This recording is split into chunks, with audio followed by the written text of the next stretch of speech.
8 அது 8 decimetre. Centimetre பாரு 20 சரி 20 சென்டிமீட்டர் நீளம். அகலம் சொல்லு. தெரியல நீளம் அகலம்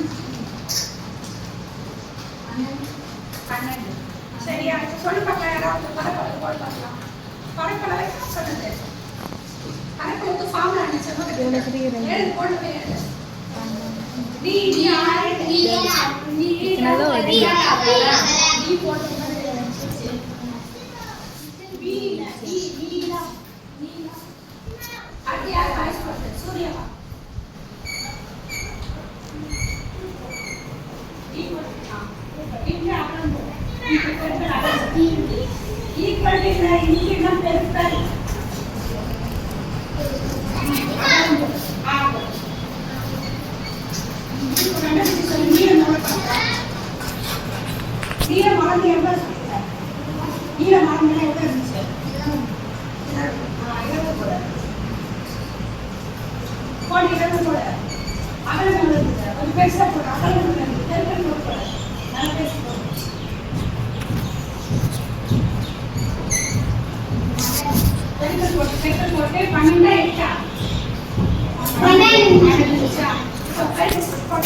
சின்ன மிஸ்டேக்